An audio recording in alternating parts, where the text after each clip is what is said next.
The morning sun barely warms the uneven cobblestones of the Subura as I step lightly, careful to avoid puddles left from last night's sudden rain. Footsteps echo against the walls of tight, crumbling apartment blocks, their wooden balconies jutting precariously over narrow streets. Faint murmurs of families beginning their day drift through open windows, mingling with the distant plink of water from a fountain in a quiet courtyard. Somewhere nearby, a blacksmith hammers steadily, sparks briefly illuminating a doorway before fading into shadow. In this part of Rome, life is relentless and raw, and the beggars know it all too well. Alongside the ordinary, unremarkable faces in the marketplace, a certain few stand apart. Their appearance is not natural, their coughs exaggerated, their gaits unervingly stiff. They are beggars who have learned the subtle art of deception, those skilled in mimicking disease to earn a coin or two. From the perspective of a passer-by, it might seem almost theatrical. A tremor here, a wheeze there, a sudden clutching of the chest. RomeChronicle has documented many accounts of such individuals, especially during outbreaks of real illness, when the fear of contagion made citizens both cautious and generous. The air smells of damp stone and freshly baked bread. A baker slides a tray of warm loaves from his oven, the aroma blending with the sharp tang of horse manure along the street. One beggar, a wiry man in a tattered tunic, leans against the wall of a taberna, eyes rolling just enough to suggest a fever. He exhales in short, audible gasps, clutching his stomach with practiced misery. To the casual observer, he is a figure of tragic suffering. To those familiar with these streets, he is a performer, and every coin tossed his way is applause. I watch him, imagining the careful calculation behind each gesture. Ancient Romans were both compassionate and skeptical. Their understanding of disease was rudimentary but keenly linked to observation. Plagues and fevers were feared. Yet the crowd often responded with alms to any who appeared afflicted. A coin dropped into a hand, a loaf of bread handed over, a neighbor's shoulder shaken in sympathy, small gestures of survival in a city teeming with human ambition and hardship. RomeChronicle notes that some beggars even studied the effects of illness, timing their attacks when civic gatherings drew larger crowds, or during market days when merchants were most distracted. Further down the street, a woman crouches beside a fountain, wrapped in layers of worn wool. Her coughing is hoarse, uneven, punctuated by occasional tremors of the shoulders. She spreads her hands wide, revealing them streaked with dirt, as if her strength has been drained by fever. Children pass too quickly to notice, and adults glance with apprehension. Yet she counts the glances, the hesitations, the brief exchanges of coins slipped in secret, and she smiles faintly under her scarf, not in joy but in acknowledgment of a well-executed ruse. Even in housing, the deception extends.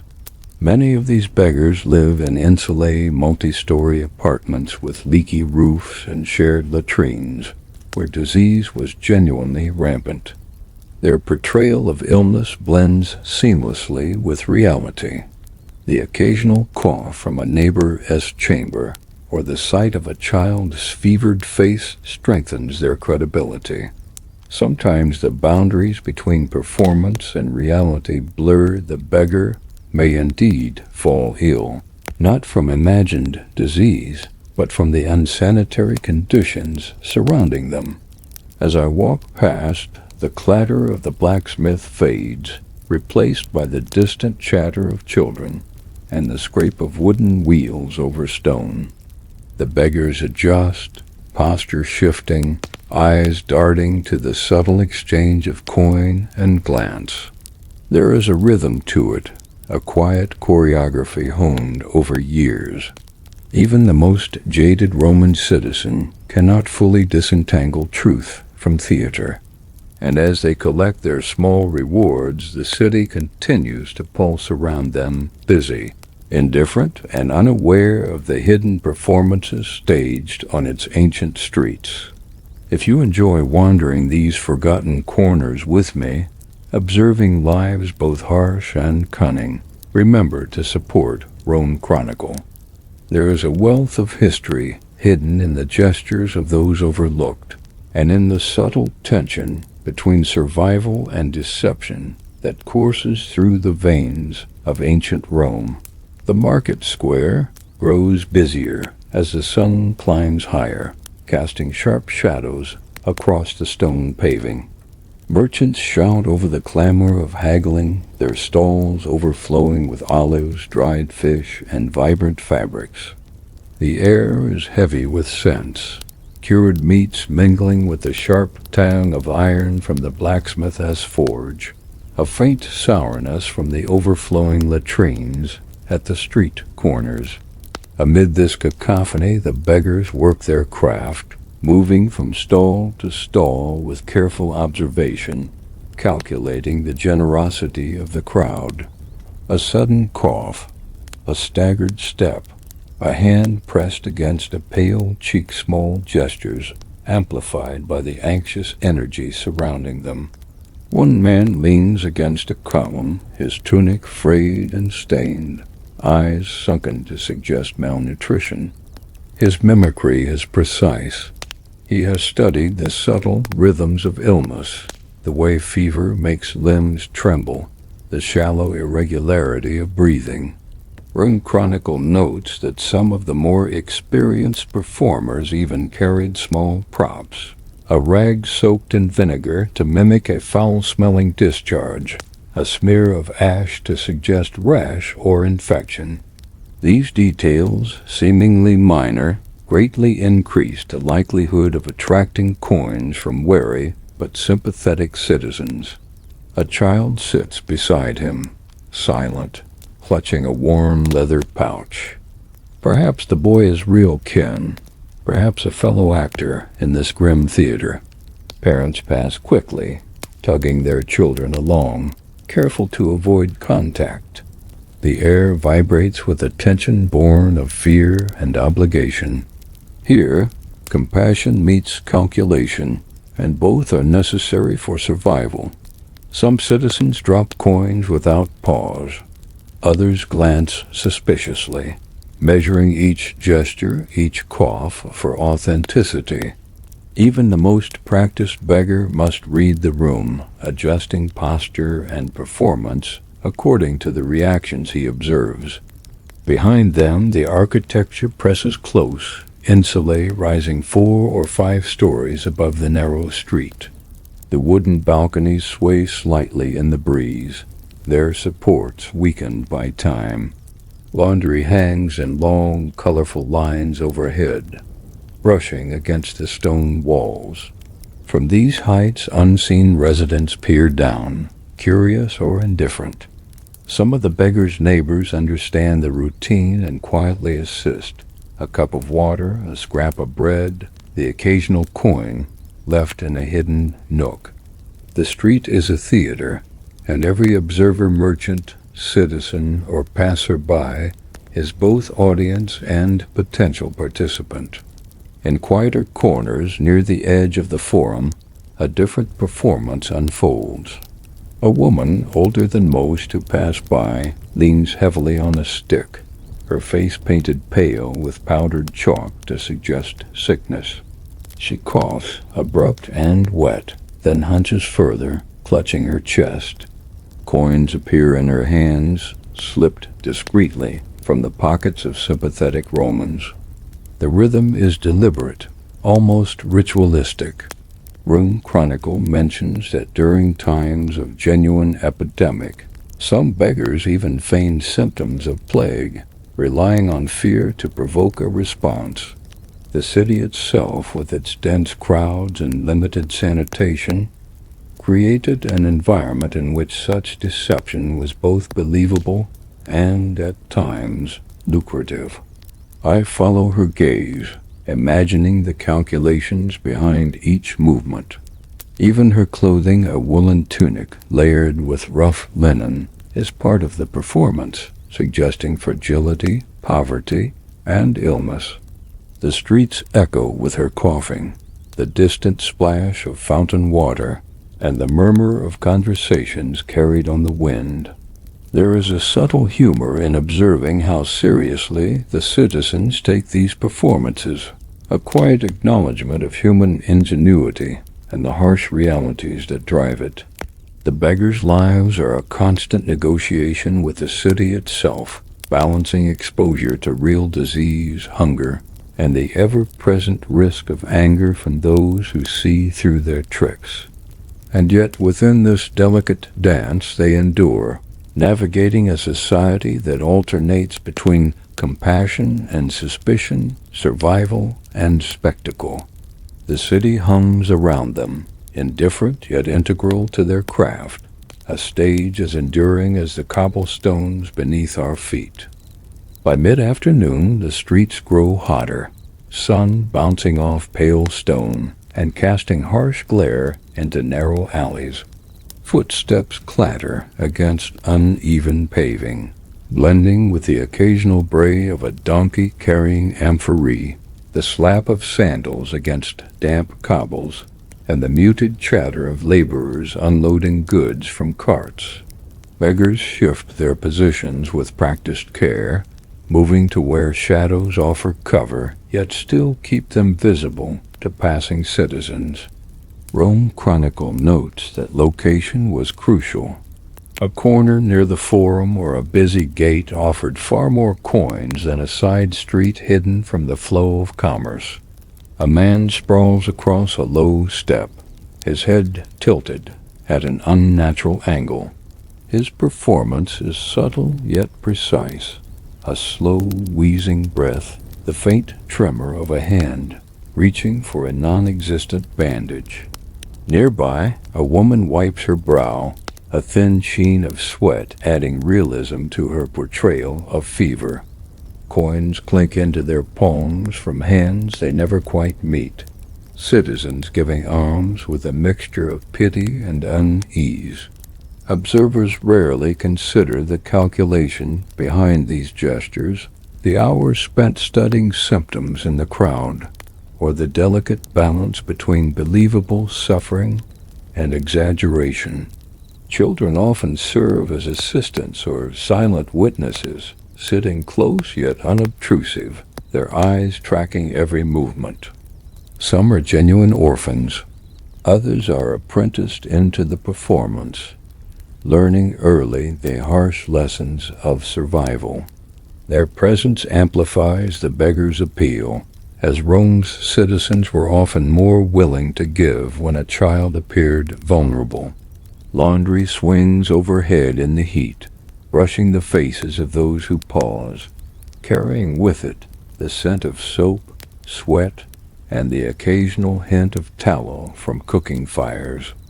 In a shaded alley, a beggar leans heavily against a wall, clutching a rag to his mouth to suggest coughing blood. Even the most hardened passerby hesitates, instinctively shifting away. Yet hands still extend coins, small tokens of relief or superstition, given in the hope of appeasing unseen forces. RomeChronicle emphasizes that this subtle theater was not mere trickery. It was an adaptation to the city's dense, perilous environment, where poverty and disease intertwined and the line between survival and spectacle was often blurred. Near a fountain, a group of beggars has developed a rhythm, their actions choreographed almost instinctively. One coughs sharply, another sways faintly, a third stretches an arm as if too weak to lift it. Coins appear in response, and yet the performers remain alert, watching for any sign of doubt or suspicion in the crowd. and timing, responding to the city's moods, to the passage of magistrates, to the movement of wealthy patrons. Even their own accommodations contribute to the performance. In the insulae, damp and narrow, they convalesce or appear to between rounds in the street. Children play amidst the refuse, women tend small fires for cooking, and men repair rags or fashion props. A smear of ash, a piece of linen to suggest bandaging, a small bundle of herbs to feign medicinal use. The line between reality and performance is faint, and often the cities and different crowds provide the perfect backdrop for this subtle theater of survival. As shadows lengthen across the piazzas, the beggars retreat slightly, shifting toward quieter corners, while still visible to those returning from work. The day's earnings are modest but essential.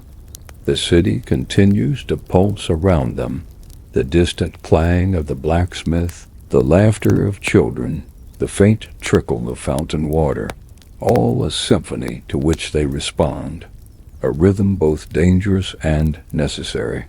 The streets of Rome, alive and unsympathetic, shape their movements, their gestures, their very lives. As evening descends, a cooler breeze slips through the narrow streets, carrying the scent of wood smoke, spilled wine, and damp stone. The marketplace quiets.